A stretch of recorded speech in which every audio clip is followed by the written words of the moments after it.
জানাই আজকের অনুষ্ঠানে। দেখতেই পাচ্ছেন আমার সঙ্গে রয়েছেন কবি উজান উপাধ্যায়। আজকের আমাদের এই অনুষ্ঠানের নাম মাননীয় লেখক।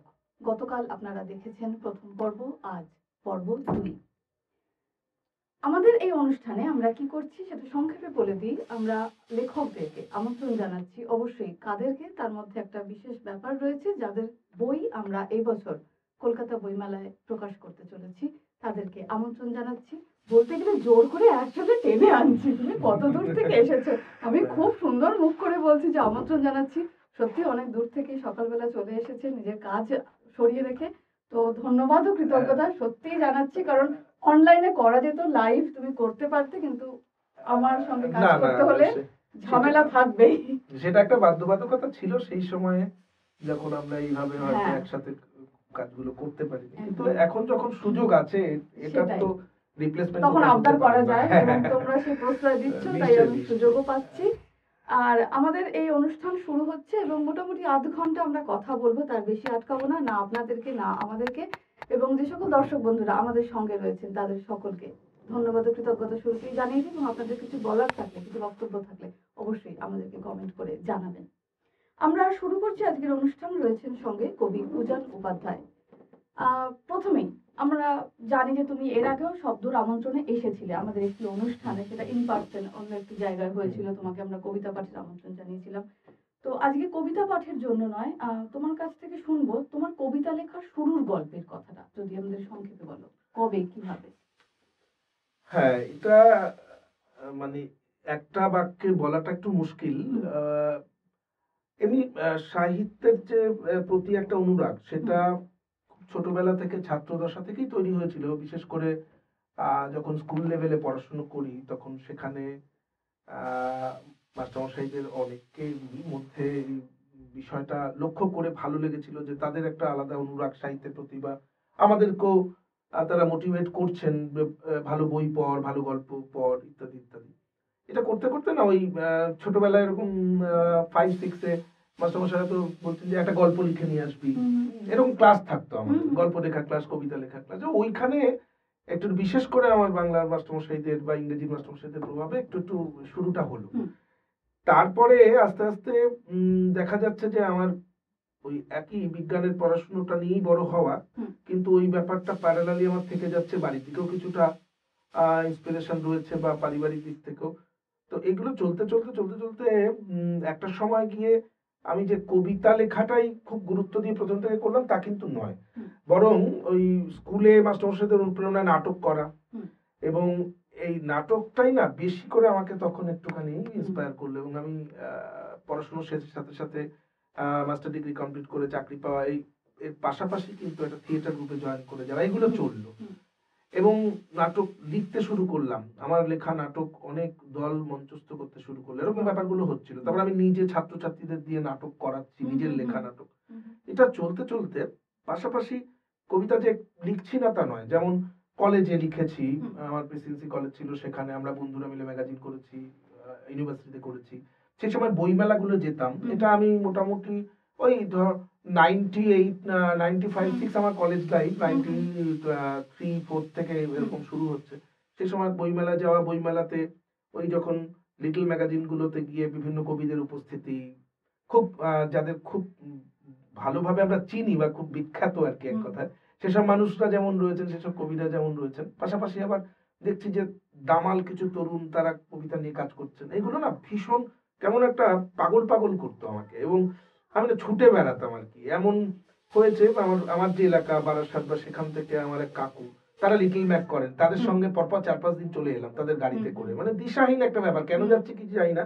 গিয়ে বললো যে 2 টাকা করে ম্যাগাজিন, এটা একটু সবার মধ্যে বিতরণ করে। আমি ওই দাঁড়িয়ে গেলাম, খুব যে এগুলোর জন্য আগে প্রিপেয়ার তা না। বলেছে আচ্ছা আমি কবিতার পত্রিকা, এরকম ম্যাগাজিন ছোট ছোট এগুলো দিচ্ছি, সবাইকে কিনছেন ইত্যাদি।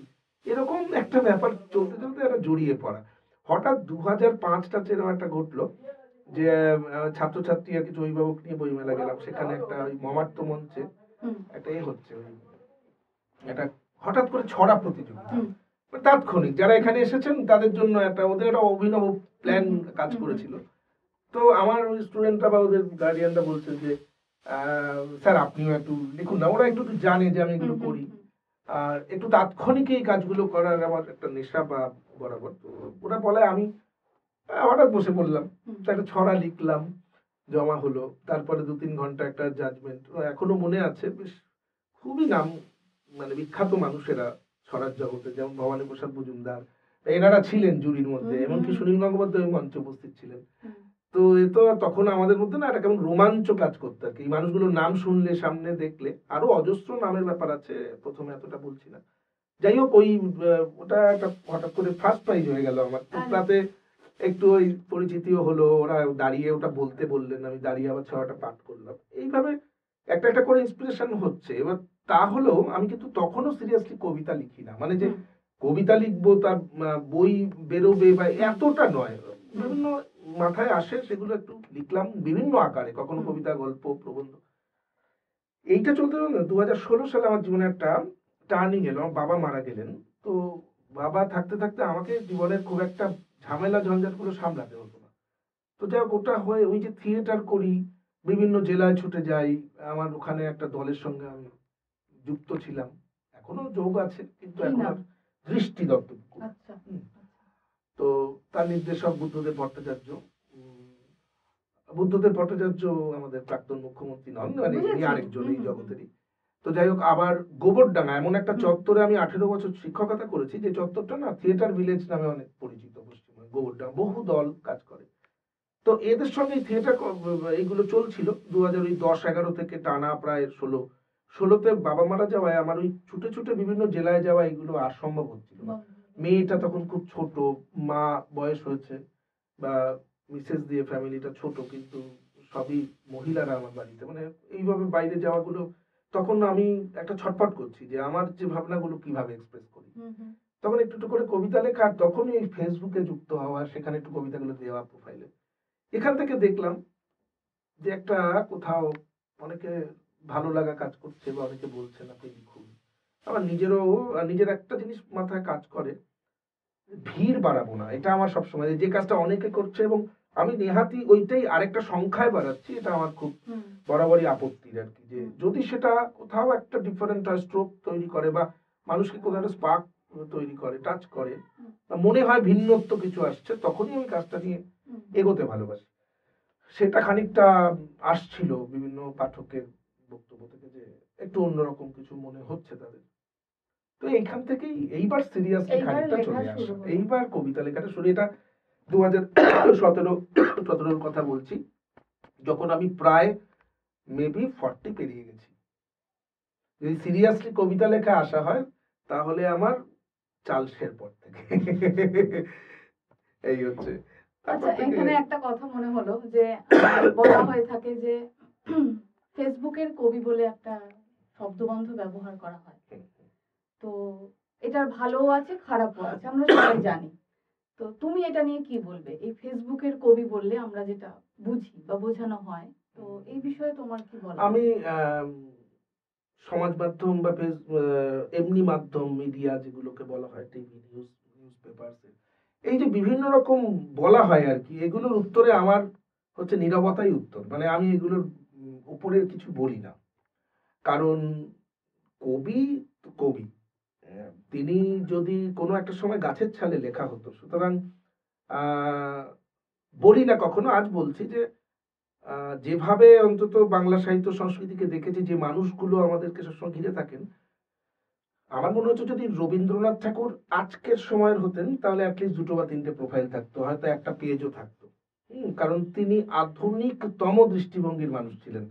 এবং আমার সামনে কোনো একটা কিছু এসেছে, কিছু না পেলে আমরা তো মাটিতেও লিখেছি, কিছু না পেলে আমরা মানে হাতের ওপর লিখেছি। সুতরাং কিছু একটা পেতে হবে যেখানে আমি শব্দগুলো, যেটা মাধ্যম কবিতা বা সাহিত্য, সেটাকে ছাড়বো।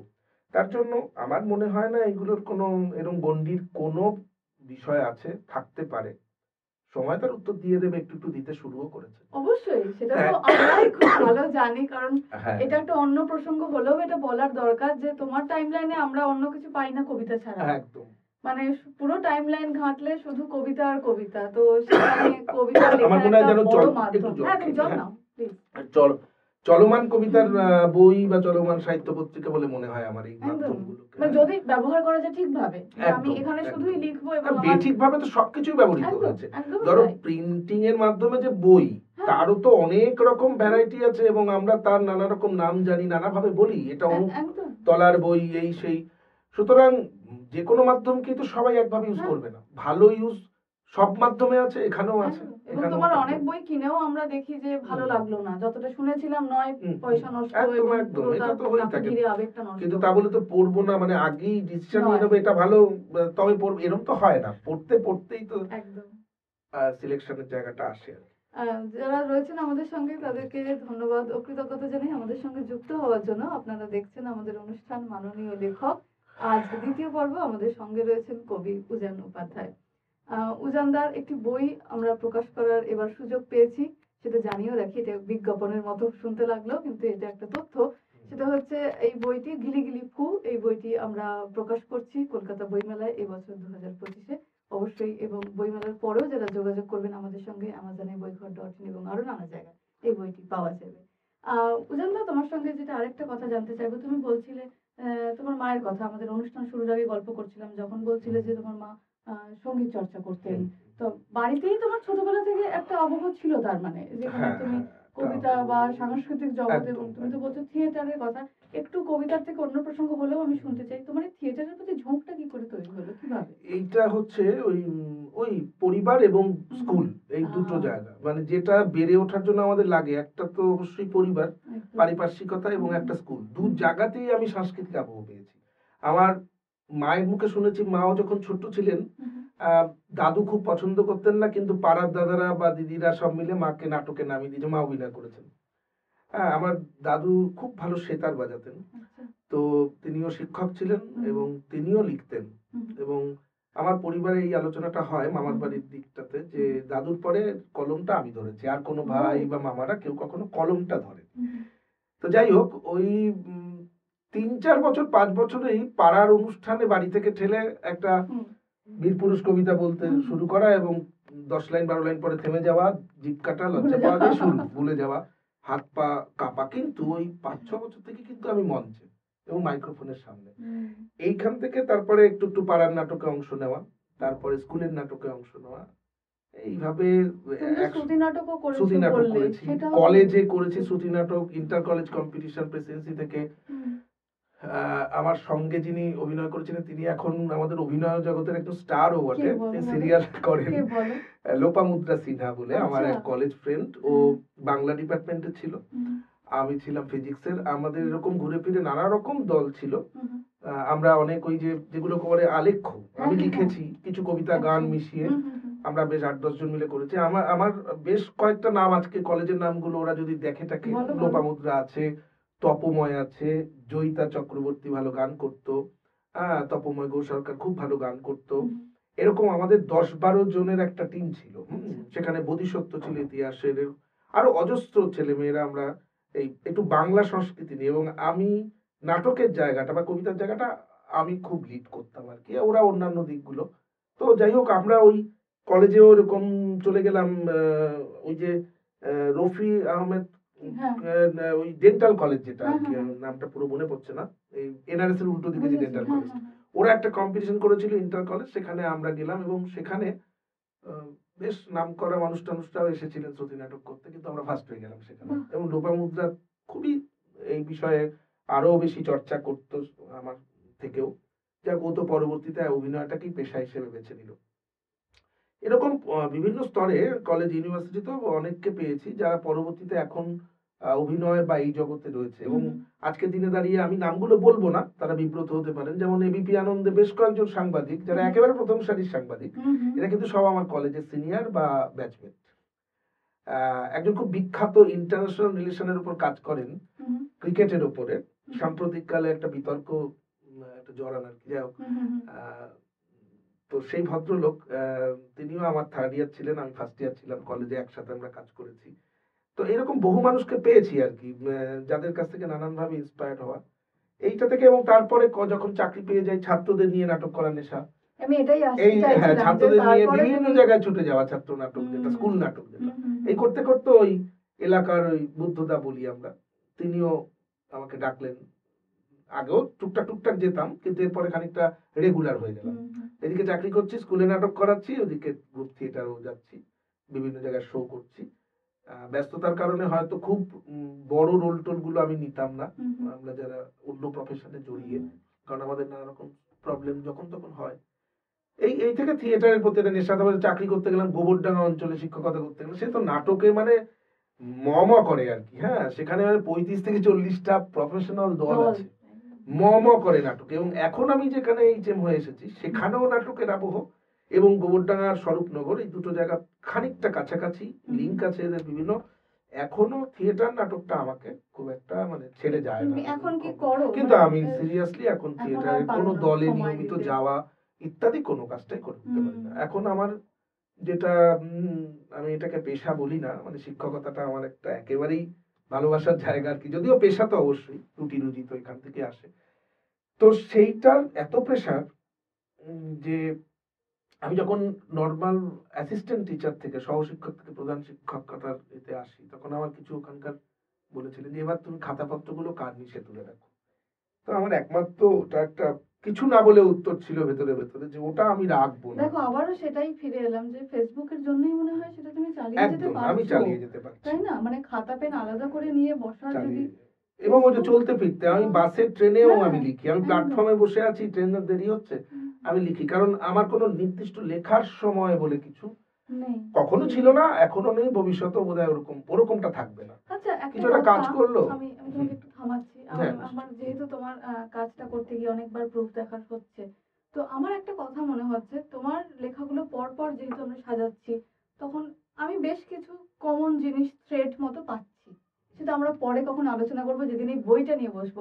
তুমি আমাকে বলো যে তুমি যখন কবিতাগুলো লিখছো, তো কিছু এরকম থাকে যে কোনো বিশেষ জিনিস যেটা তোমাকে খুব ট্রিগার করে, বা যেটা সাধারণত বারবার আসে তোমার লেখাতে? একদম। আমি যেমন জানি, কিছু আমি তো একটা জানি করে, বেশ কিছু জিনিস। একটা করে। তুমি যদি একটু কিছু বলো, কোথাও সেটা বাড়ির কথা একটু বলবে? বাড়ির কথা বাবা বলতে মা। বাবা মা তো বাবা এবং মা আমার তো ডেফিনেটলি প্রভাব ভীষণভাবে রয়েছে। অনেক লেখায় তো মানে একদম। পেয়েছি এবং পরে। বাবাকে আমি খুব, এখনকার ভাষায় বললে মিস করা বা যাই হোক ব্যাপারটা হয়, সেটা হচ্ছে আহ, বাবা থাকতে আমি ওই আগেও গল্প করতে করতে বলছিলাম যে জীবনের অনেক কিছু ফেসই করিনি। মানে আমি ভেবেছিলাম জীবনটা না কবিতা, জীবনটা নাটক, জীবনটা গান, এরকম জীবনটা যে ঘর বাড়ি পাঁচিল ছাদ, জীবনটা যে বাড়ির সীমানার সঙ্গে অন্য পার্শ্ববর্তী বাড়ির একটা সম্পর্ক, ভালো কিংবা মন্দ, ইত্যাদি ইত্যাদি, যা যা কমপ্লিকেশনস এক কথায় জীবনের, অনেক কিছু বুঝতাম না। মানে ইভেন কি রান্না হয়েছে বাড়িতে আজকে দুপুরে কি খাবো সেটাও জানতাম না আর কি, খেতে বসে জানতাম। ব্যাপারটা বাবা এরকম ছিলেন, যাকে এক কথায় ছাদ বলে আর কি। সেটা হট করে সরে গেল তো। আর মানে একটা দুটো ছোট গল্প, হয়তো কোনো একটা সমস্যা হয়েছে বাড়ি থেকে বা কোনো জায়গাতে আমার কাছে ফোন এসেছে, তো বাবার তখন প্রায় 70 ক্রস, মানে বাবা মারা গেছেন 77 এজে। তো বাবা ফোনে বলছেন যে আমি আছি, তুই তোর কাজটা কর, আমি দেখে নিচ্ছি। মানে আমি আছি, তুই তোর কাজটা কর, দেখে নে, এইটা বলার লোক এই মুহূর্তে আর তো নেই আফটার দ্যাট। আর মায়ের হচ্ছে সাংস্কৃতিক একটা পটভূমিকা, মা নিজেও দিদিমণি ছিলেন, বাবা যদিও শিক্ষকতা করতেন না, অন্য একটা চাকরি করতেন। মা, মামা, মামার বাড়ির দিক, ইভেন পরবর্তীতে আমার যিনি শ্বশুরমশাই হয়েছেন তিনিও আমার শিক্ষক, সেই দিক থেকেও একটা আবহ, এইগুলো সবটা পেয়েছি। তবে ওই যে লেখায় কমন থ্রেড ইত্যাদি ব্যাপারটা কিরকম, সেটা আমার কোথাও যেন এই যে প্রবল হুল্লোড় জীবনের, এটাকে আমার কাছে একদম অবান্তর। এবং কোথাও একটা মনে হয় যে একদম আমাদের বোকা বানানো। হুল্লোড় বলতে কি বোঝাচ্ছ? যাবতীয় হুল্লোড় মানে এই যে কিছু একটা রাজনৈতিক কিছু একটা জিনিস সামনে এলো, তাকে কেন্দ্র করে আমাদের কিছু পক্ষ বিপক্ষ মত, আমরা কেউ এটাকে পজিটিভলি বললাম, কেউ এর বিপক্ষে গেলাম, কেউ এর পক্ষে গেলাম, এই যে যাবতীয়। এবং একটা কোথাও লড়াই, একটা কোথাও পক্ষ বিপক্ষ হিসেবে তৈরি হয়ে যাওয়া, এবং সেটাকে কেন্দ্র করে যেটাকে সোকল টিআরপি বলে ইত্যাদি, মানে কিছুদিন ওইটার মধ্যে আমরা ভাসছি। আবার ওই চিত্রটা বদলে একটা অন্য ক্যানভাস, থিয়েটারের সিন পরিবর্তনের মতো আর একটা কিছুতে ভাসছি। এবং আমরা কিন্তু কম বেশি প্রত্যেকের দিনের শেষে একদম একা হলে ফিল করছি আমাকে কেউ ট্রাপিজ খেলার মতো নাচাচ্ছে। মানে আমি আমি মানে আমি আমরা গোটা ইউনিভার্সের প্রতিটি ইন্ডিভিজুয়াল ইনক্লুডিং এভরিবডি, মানে স্টার্টিং ফ্রম আমাদের যদি ওই যে আন্তর্জাতিক যেটা ওটাকে কি বলে ইউএনও বা যে জাতিসংঘের মহাসচিব থেকে শুরু করে যিনি আহ, আজকে কি খাবেন জানেন না, প্রত্যেকেই কোনো না কোনো ট্রাপিজে বেঁধে আছেন এবং কেউ খেলাচ্ছে, এবং এবং আমরা সেটাকে একদম বুঝতে পারছি না। এইটা আমার মনে হয় এমনিতে আমরা আপাতভাবে বলি এই যে সব তৃতীয় অঙ্গুলির খেলা, অমুক তমুক, এই সেই, এর প্রভাব হ্যান ত্যান, সচেতন হও রাজনীতি, আসলে সচেতনতম মানুষটাও কিন্তু সেই ট্রাপিজের অঙ্গ, আর অচেতনতম মানুষটাও সেই ট্রাপিজের অঙ্গ। আমার একটা এই একটা কোথাও যেন মনে হয় যে আমাদের এই যে প্রবল কনসাসনেস নিজের জীবন নিয়ে, ভালো লাগা মন্দ লাগা, এই যে একটা কিছু, এই যে এইটাও যে কাজটা করছে, এটা তো কিছু আনন্দের একটা কিছু পাওয়া, হুম। আমার কাছে সবটাই কেমন যেন একটা মনে হয় যে কিচ্ছু না, সবটাই একটা নেই, কিচ্ছু না, নাথিং। কিন্তু সেই নাথিংটাই আমার কাছে প্রবল একটা বিবেচ্য বিষয়, এই নাথিংনেসটা। এবং আমার ওই বোধহয় বইয়ের একটা সামনে বা পেছনে একটা লেখা যাবে, সেখানে একটা লেখা আছে আমার ঠিক এইরকম একটা প্রসঙ্গে একটা লেখা আছে যে জড় এবং অজৈবনিক প্রতিক্রিয়া, এই আমার কাছে ভীষণ বেশি ইন্টারেস্টিং লাগে আমাদের পৃথিবীর জড় এবং অজৈবনিককে, যাদের সোকল লাইফ নেই, আমরা যাদেরকে অ্যাকচুয়ালি নন লিভিং বলি, আমার কাছে তারাই লিভিং। এটা মনে হয়েছে আমার কাছে ক্রমাগত যত আমি এগোচ্ছি একটা কিছুর দিকে, একটা কোনো এন্ড বলে যাকে আমরা বলি, এগোচ্ছি জীবনের স্বাভাবিক নিয়ম অনুযায়ী, বয়স বাড়ছে এক কথায়, তো একটা কোথাও গিয়ে তো আমরা কেউ বলবে যে ইনি আর নেই পৃথিবীতে, এরকম একটা ব্যাপার।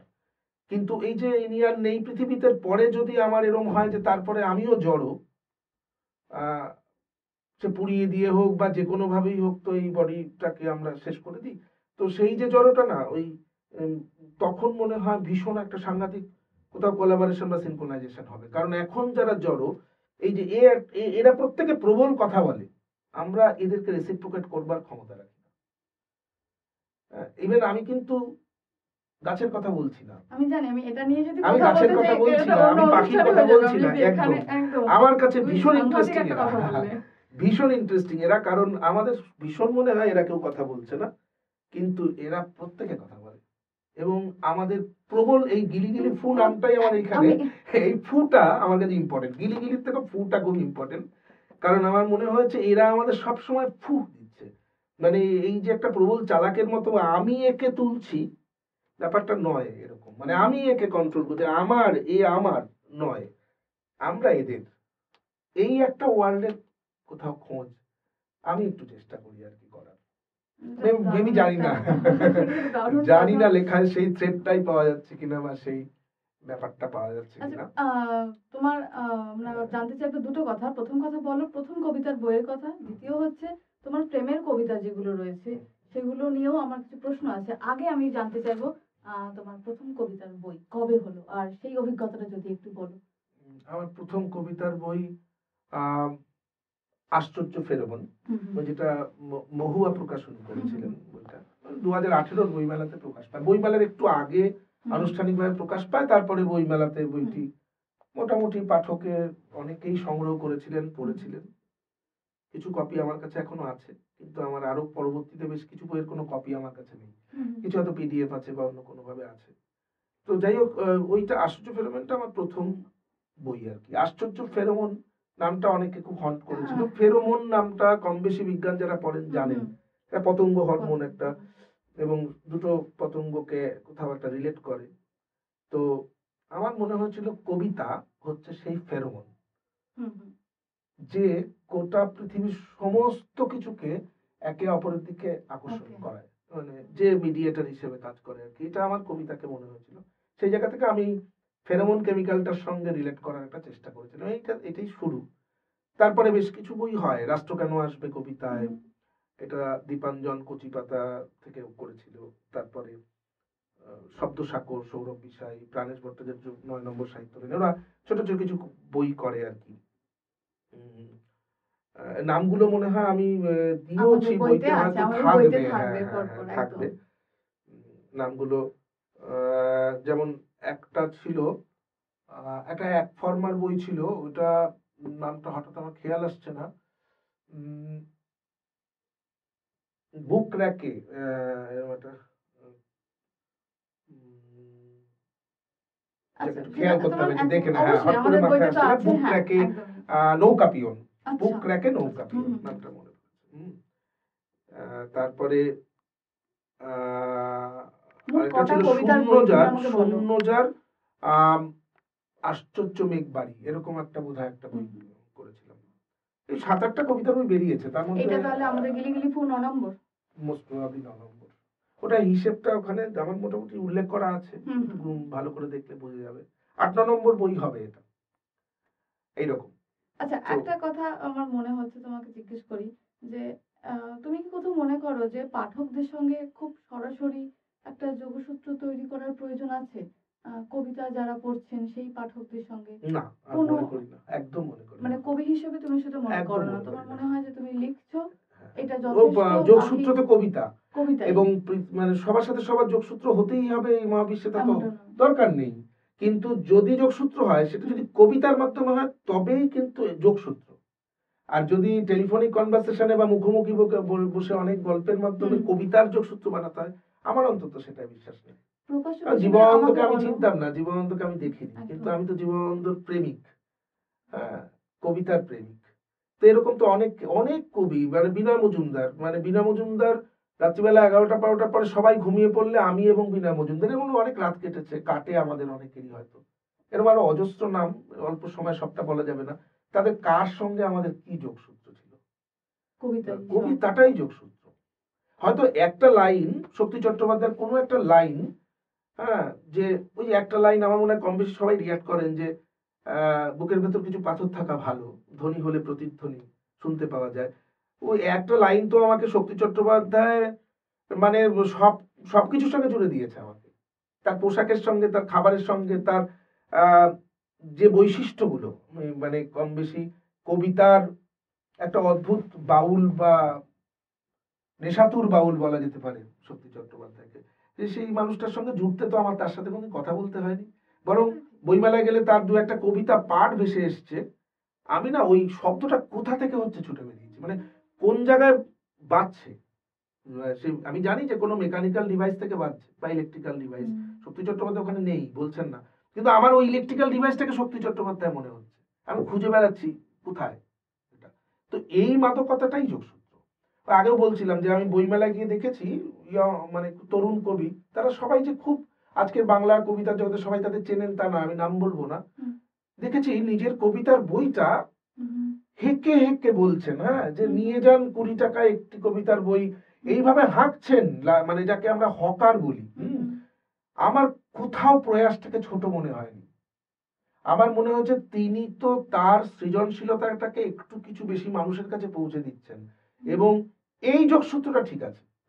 মানে এই যে কোনো ভাবে, এই যে আজকেও আমরা এখানে বসেছি, কি আমাদের কি, মানে আমরা শব্দ কলকাতা কবিতাটাকে বা সাহিত্যের কোনো একটা অঙ্গনকে আমরা চাইছি পাঠকের সামনে একটু রাখতে।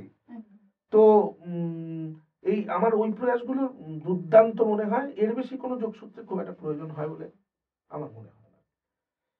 দর্শক বন্ধুরা যারা দেখছেন আমাদের সঙ্গে রয়েছেন তাদের সকলকে ধন্যবাদ ও কৃতজ্ঞতা জানাই আবারও। আপনারা দেখছেন আমাদের অনুষ্ঠান যার নাম মাননীয় লেখক আজ পর্ব 2। আমাদের সঙ্গে রয়েছেন কবি উজান উপাধ্যায়, এবং আবারও জানিয়ে রাখি উজানদার একটি বই আমরা এবার প্রকাশ করার সুযোগ পেয়েছি। বইয়ের নাম গিলিগিলি ফু, আসছে কলকাতা আন্তর্জাতিক বইমেলা 2025-এ। আমরা অনুষ্ঠানের প্রায় শেষের দিকে চলে এসেছি। তোমাকে যে কথাটা বলবো সেটা হচ্ছে তোমার উপন্যাস বেরিয়েছে, উপন্যাসের একটি বই আছে। তো এই তোমার গদ্য রচনা, উপন্যাস, গল্প লেখার এই বিষয়টা নিয়ে যদি বলো। এক, আমার জানার কথা হচ্ছে তুমি সময় কতটা পাও। 2, পরবর্তী উপন্যাস কবে আসছে। আর 3, যে উপন্যাসটি বেরিয়েছে সেটা সম্পর্কে যদি বলো। এখন তো সাংঘাতিক সময় পাই, মানে আমার মনে হয় কবিতা লেখার জন্য লেখাটা তো মেকানিক্যাল প্রসেস, মানে কোথাও একটা অক্ষরগুলোকে রাখা, কিন্তু কবিতা তো ওইভাবে লেখা হয় না। কবিতাটা চলতে ফিরতে হঠাৎ রাত্রি 12টা থেকে 2টো বা 3টে ঘুম আসছে না বা ইচ্ছে করে ঘুমোচ্ছি না, এবং চাইছি বাকি পৃথিবী ঘুমিয়ে যাক, তারপর তুমি লিখবে। তারপরে আমি লিখবো, এবং তার মানে কলমেও লিখবো না বা আঙুলেও লিখবো না। তো এইটা বিভিন্ন জনে বিভিন্ন ভাবে আসে, এটা ব্যাখ্যা করার কিছু নেই। আমার কতগুলো বিষয় মনে হয়, যেমন গোটা পৃথিবী দেখা, ভ্রমণ, সারা পৃথিবী দেখতে হবে, আমার মনে হয় না দেখতে হবে, আমার মনে হয় না দেখতে হবে। আমার জিওগ্রাফিটা তো জানা, ভূগোলটা তো জানা। আমি ভূগোলটা জানবার পরে দক্ষিণ আফ্রিকার জঙ্গলে যদি বাড়ি বসেই না যেতে পারলাম, তাহলে কিসের আমার মানে এই বিষয় সম্পর্কে চর্চা। হ্যাঁ, বেড়াতে যাওয়াটা অন্য একটা বিষয়। আমরা প্রচন্ড কাজের প্রেশারের মধ্য থেকে একটু মুক্তি পাওয়ার জন্য বেড়াতে যাই, কিন্তু পৃথিবীকে দেখবার জন্য বেড়াতে যাওয়ার প্রয়োজন হয় না, এবং অনেকেরই হয়নি। আমাদের সেই উপন্যাস তো আছে, বিভূতিভূষণ একদমই বন্দ্যোপাধ্যায়ের, তাই। হ্যাঁ সেটাই বলছি, আর আর বিস্তারিত যাচ্ছি না। এই হচ্ছে ব্যাপার। এবার উপন্যাস লেখা বলতে ওই আর কি, অনেকেই বলে না, মানে কোনোভাবে আমাকে জানান যে আপনি তো সবসময় কবিতার মধ্যেই থাকেন, একটু উপন্যাস লিখুন, একটু প্রবন্ধ লিখুন, এইসব বলেন। তো আমি একটা নাম, একজন ওই আমার এক দাদা সমীর দা, মানে অনেক কথা এসে যায়, খুব অল্প কথা বলি, বয়স্ক মানুষ, এবং আজকে 70-75 পেরিয়ে গেছে। কবিতার জন্য বা সাহিত্যের জন্য উন্মাদনা কোন স্তরে পৌঁছতে পারে, এই মানুষটাকে দেখে আমি অবাক হয়ে যাই। ইনি কখনো আমাদের বীণা মজুমদার বা সমরেশ বসু, অচিন্ত্য কুমার সেনগুপ্তদের মতো মানুষদের সঙ্গে ওঠা বসা করেছেন, সে ওই কথাগুলো শুনি। তো যাই হোক, সেই মানুষ একটা আমার কাছে আনেন শব্দ প্রতিমা বলে একটা প্রকাশনা থেকে, এবং বলেন যে একটা উপন্যাস আপনাকে লিখতেই হবে। উনি অনেক বয়স্ক, আমার থেকে তাও আপনি করে বলেন, অদ্ভুত সম্মান দেন। আমার জীবনে একটা বড় প্রাপ্তি, ওনার যখন মা মারা যায় সেদিন রাত্রিবেলা শ্মশানে যখন মায়ের শরীরে আগুন দিচ্ছেন, সেখান থেকে উনি আমাকে একটা মেসেজ করেছিলেন মেসেঞ্জারে। তখন আমি ঘুমোচ্ছি, রাত্রি 2টা 3টা। পরের দিন ভোরবেলা দেখি মায়ের ওই মৃত্যুর ওই সময়টাতে দাঁড়িয়ে যখন মা নিশ্চিহ্ন হচ্ছেন, তখন নাকি আমার কবিতার কথা তার মনে পড়েছে। এইটা আমার জীবনে, মানে আমি ওর পরে 2-3-4 রাত না খেতে ঘুমোতে পারিনি, এবং একটা প্রায় 70-এর মানুষকে আমার কবিতা কোথাও প্রভাবিত করেছে। এটা যাক, তারপর থেকে তো অসম্ভব ভালো একটা সম্পর্ক ওনার সাথে, যদিও আমি ওনার ভালোবাসার উপযুক্ত দিতে পারি না, নানানভাবে যোগাযোগ করতে পারি না, কিন্তু ওই উপন্যাস লিখলাম তো কতদিন নিয়েছিলে লিখতে? 4 দিন। 4 দিন মানে 2023 সালের সপ্তমী, অষ্টমী, নবমী, দশমী। ওটা লেখাও আছে বইতে যে 4 দিনের উপন্যাস। এবং আমি বাড়িতে সবাইকে বললাম যে আমি সপ্তমী, অষ্টমী, নবমী দিন কোথাও বেরোবো না, এবং আমি আমার ওই বেডরুম বা যাই হোক সেখানেই মেঝেতে বসে মোবাইলটা হাতে করে, পুরোটাই মোবাইলে লেখা, 4 দিনে ওটাকে, এবং ফেসবুকে আমি দিয়েছিলাম। তখনও কিন্তু ওটা উপন্যাস হবে তবে অত সিদ্ধান্ত হয়নি, দিয়েছিলাম। তারপর ওই দাদা বলাতে পরে হয়তো অন্যমি করে দিয়েছি বা সরিয়ে নিয়েছি, কিন্তু ওইটা দিয়েছিলাম। ওই 4 দিনে আমার ওটা পুরো লেখা, এবং আমি দশমীতে একটা শেষ করবই এরকম একটা টার্গেট। এবং তারপরে অনেকেই পরে বলেছেন যে উপন্যাস নামকরণটা কেন, মানে আমার দ্বারা হয়তো বা উপন্যাস প্রবন্ধ কিছুই লেখা হবে না, কারণ মেবি ওটাও শেষ পর্যন্ত একটা হয়তো কবিতায় পরিণত হচ্ছে। আচ্ছা, মানে একটা লিরিক্যাল ব্যাপার চলে এবং এসেছে এটা এটার আর্যদীপ্ত মধ্যে। নাম, সবাই শুনবে আর্যদীপ্ত, হ্যাঁ, খুব হ্যাঁ। খুব এই মুহূর্তে একজন সকলের খুব কাছের জনপ্রিয় কবি। আর্যদীপ্তদা ওই বইটা সংগ্রহ করেছেন, করে পড়ে আমাকে পরে লিখলে, তো কে বলেছে এটাকে উপন্যাস নাম দিতে? এটা উনি আমাকে ভীষণ ভালোবাসেন। তা এরকম গল্প বা উপন্যাস কি আমরা আর সামনে পাবো? হ্যাঁ, হতে পারে। হতে পারে। তবে আমার মনে হয় ওই সবই হয়তো শেষ পর্যন্ত কবিতা, বা এই বিভাজনগুলো আমার কাছে খুব একটা, হ্যাঁ এগুলো প্রকাশনার ক্ষেত্রে খুব গুরুত্বপূর্ণ, একদম, হ্যাঁ, পাঠের ব্যবসায়িক ক্ষেত্রে দিক থেকে। গুরুত্বপূর্ণ, পাঠকের ভাবনাতে গুরুত্বপূর্ণ, কিন্তু একজন কবির ক্ষেত্রে এগুলো কিছু গুরুত্বপূর্ণ নয় বলে আমার অন্তরে তোমার মনে কাছে হয়। লেখাটাই আমার কাছে লেখাটাই, ও সে আমার কাছে একটা জাস্ট একটা বাক্য একটা গোটা উপন্যাসের মতো হতে পারে। হ্যাঁ, এইগুলোর কোনো ডেফিনেশন, কোনো স্ট্রিক্ট জায়গা আটকে রাখা, ন্যারোলি বলা যে এটা এই, এটা এই রকম কোনো, সেটা পাঠকের উপর, সেটা আমরা একদম বুঝে নিই একদম আমরা যখন পড়ছি। আমরা অনুষ্ঠানের একেবারে শেষ পর্যায়ে চলে এসেছি। শেষ যে প্রশ্নটা করব সেটা হচ্ছে যে প্রকাশক হিসেবে তুমি কি বলতে চাও, মানে ধরো সাজেশন বলো বা তোমার কি বক্তব্য থাকতে পারে নতুন প্রকাশনা আমরা যেমন এসেছি, আমাদেরকে কবি হিসেবে তোমার কি বক্তব্য থাকবে বলো, মানে অবশ্যই সেটা আমার মাথায় মনে রাখার হয় চেষ্টা করো। আজকে যারা এইভাবে কবিতাকে নিয়ে প্রকাশনে আসছেন, এই কথাটা আমি বিভিন্ন কবির, সিনিয়র কবি, আমি গতকালের শব্দের অনুষ্ঠানটাও দেখছিলাম, উনি একজন আমাদের অত্যন্ত শ্রদ্ধেয় প্রণম্য কবি, আমি অনেক আগে থেকে ওনার কবিতা পড়ি, উনি ওই কথাটাই বোধহয় বলেছেন যে মানে আমার মনে হয় মানে একজন কবির থেকে অনেক বেশি ইম্পর্টেন্ট একজন নতুন প্রকাশক। যিনি হুম। কবিতার জন্য আসছেন। হুম হুম। কারণ ওই যা উনি বলেছেন সোকল প্রফিট লাভ অমুক তমুক হ্যান ত্যান, যে শব্দগুলো খুবই ইম্পর্টেন্ট আমাদের হুম হুম। জৈবনিক জীবনে, হুম। যার জন্য অজৈবনিক জীবনটা এত ভালো লাগে। তো আহ, কিন্তু আমার মনে হয় যে এরা তো মানে কবিতার ফেরিওয়ালা, এবং একজন কবির থেকে এদের অনেক বেশি ডেডিকেশন হুম হুম। কবিতার জন্য। আমার কবিতাটা লিখলাম, সেটা আমার কাছে থাকলো, কিন্তু তার মনে হচ্ছে এই কবিতাটা আরো অনেকটা মানুষের কাছে যাক। পৌঁছানো এই দরকার। পৌঁছে দেওয়ার একদম। কাজটা হুম এত সিরিয়াসলি করা, এবং আজকে এই গোটা যে প্রবহমানতা হুম। মহাবিশ্বের মহাজীবনের, সেখানে তো আম, চাওয়া পাওয়ার করা হিসেব, ওই প্রতিদিন রেজার্ভ ব্যালেন্স করতে করতে জীবন এগোচ্ছে, মানুষ এগোচ্ছে, সেখানে দাঁড়িয়ে কিছু মানুষ হিসাবের ঊর্ধ্বে এই যে আজকে একটা 12টার সময় একটা প্রচন্ড প্রাণচঞ্চল শহর জীবনের মাঝখানে একটা গলি ধরে এসে আমরা একটা স্টুডিওতে ঢুকছি, এবং কবিতার জন্য একদম। এইটা যারা করতে পারেন, আহ, আমার মনে হয় তারা যে কোনো কবির চেয়ে বড় কবি।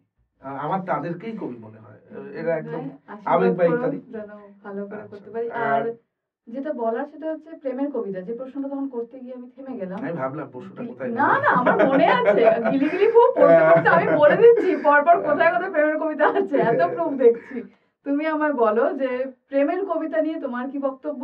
দুই গিলি গিলি ফুতে তো অনেকগুলো রয়েছে প্রেমের কবিতা, এবং তার মধ্যে গদ্য কবিতার ফরম্যাটেও আমরা অনেকগুলো কবিতা পাচ্ছি। তো এই নিয়ে তুমি কিছু বলো, এবং এটা দিয়েই আমরা আমাদের অনুষ্ঠান শেষ করব। তোমার লেখা প্রেমের কবিতা, এটা একটা আহ, সংকলন করলে হয়, কিন্তু তোমার প্রেমের কবিতার সংকলনে পরের বছর, নেক্সট ইয়ার একদম। হয়ে গেল। কিন্তু কবিতা বাছা পরের মুশকিল। বই আমি আমি করে নেবো, মানে সময় ওর, আছে। মানে ওইটা 40-42টা হোক, 36টা আমি একটা সংখ্যা তো বাঁচতে হবে করে নেবো। অবশ্যই, সেটা এটা আমার করছি, তো শব্দ কিন্তু করছি, শব্দ কলকাতা একদম। করছে, সকলে মানে তোমার। এগুলো আমি বলছি তো, মানে প্রকাশক আমায় খুঁজছে। আহ, হ্যাঁ, যখন আমি শুনেছি তখন মানে এর থেকে আনন্দের কিছু হয় না। যাই হোক, ওই প্রেমের আমার কবিতা নিয়ে বলো। হ্যাঁ, সবই তো প্রেম না আমার এইভাবে কাছে। সহজে বলে তুমি ছেড়ো না, তুমি বলো। হ্যাঁ।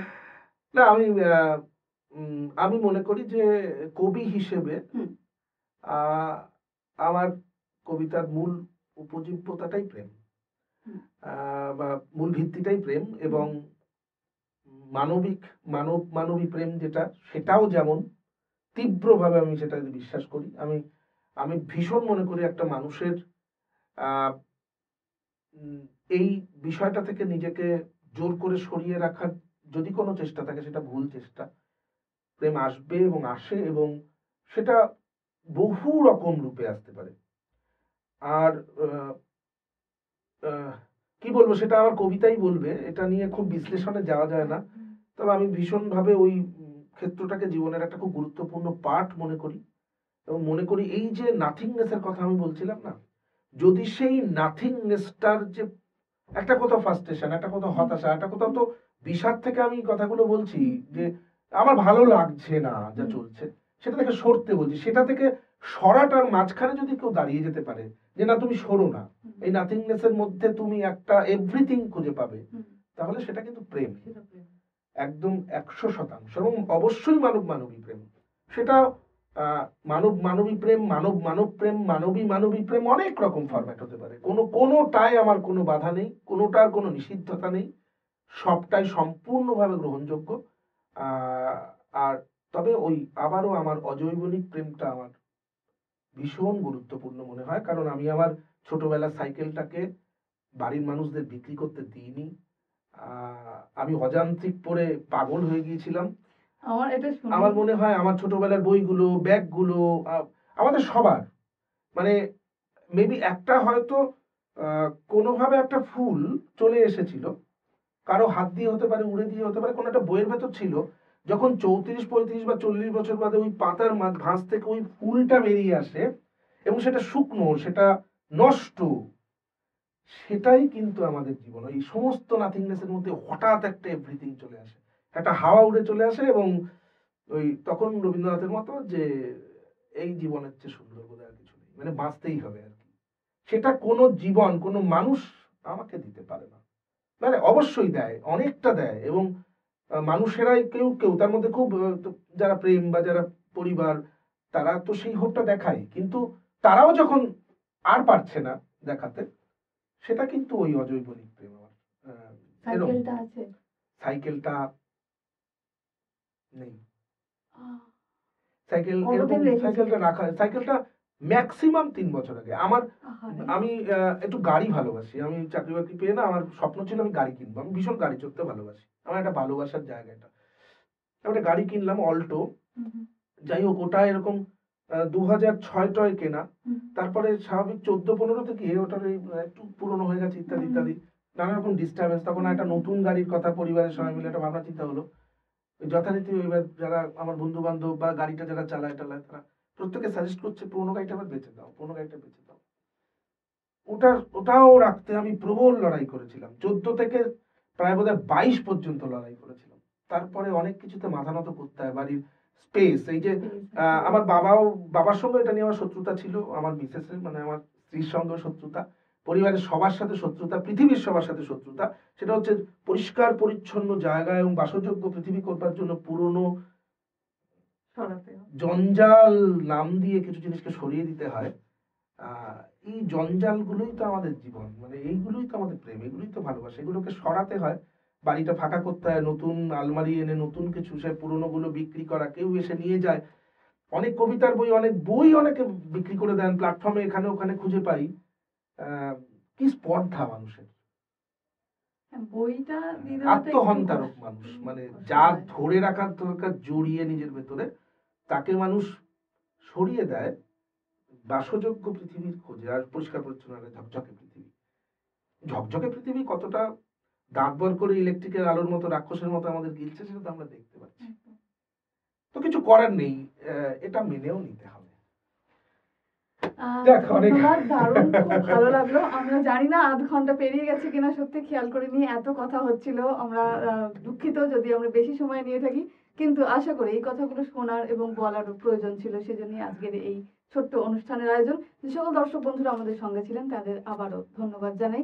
অনুষ্ঠান শেষ করছি। মাননীয় আমি লেখক, একটা কথা পরবর্তী বলবো পর্ব যে অবশ্যই বলো। শব্দ উম, কলকাতার এই যে প্রয়াস, এই যে উম, আমার অনেকে ফেসবুকের মাধ্যমে হোক বা বিভিন্ন ভাবে আমার কবিতা পড়েন, অনেকে আমাকে উৎসাহ দেন, তাদেরকে বলবো যে শব্দ কলকাতার এই প্রয়াসটার একটু পাশে থাকুন। বইমেলাতেই মোটামুটি আপনারা পাবেন, তার আগেই হয়তো চলে আসবে। একদম। বইমেলাতে পাবেন। কলকাতা বইমেলা শুধুমাত্র তো আমাদের সাহিত্য কবিতা চর্চার জন্য, একটা অন্য জীবনও ওখানে খুঁজে পাই আমরা। সবাই আসুন, আমার বই বলে নয়, শব্দ কলকাতার সমস্ত বইগুলো এবং সব বইগুলোই কম বেশি নিজের পছন্দ মতো একটু ছুঁয়ে দেখুন। বিশেষ করে আমার কবিতাকে নিয়ে এই যে প্রয়াসের, আমি ভীষণ একটা কৌতূহল নিয়ে তাকিয়ে আছি, এটা কোথায় যেতে চাইছে। আরো হবে, আপনারা শোনো, আজকে তো কবিতা তোমাকে পড়তে দিইনি, না, কারণ আমরা আরেকটা অনুষ্ঠান করব যেখানে তুমি কবিতা পড়বে এই বই থেকে। হ্যাঁ। এছাড়া এই বই নিয়েও আলোচনা হবে। তো ধন্যবাদ একটু তোমাকে। বইটা যদি সংগ্রহ করেন, ওদেরও এই উৎসাহটা কিনতে আর বলো, একটু সংগ্রহ উৎসাহ না, কিনতে বলো। কেনা কেনা হ্যাঁ, অবশ্যই হ্যাঁ। বইটা কিনুন। বইটা কিনে নিয়ে একটু পড়ুন। কারণ ওরা তাহলে এই যে কাজটা এসেছে, ওরা খুব ভিন্ন ভাবে কাজটা করতে চাইছে, এই অভিনবত্ব, নতুন ভাবে কিছু কাজটা করা এই প্রকাশনার জগতে, এটা পাশে আমাদের সবার দাঁড়ানো উচিত, এটা আমি মনে করি। ধন্যবাদ। ধন্যবাদ সবাই। আর অনুষ্ঠান শেষ করছি। সকলে ভালো থাকবে।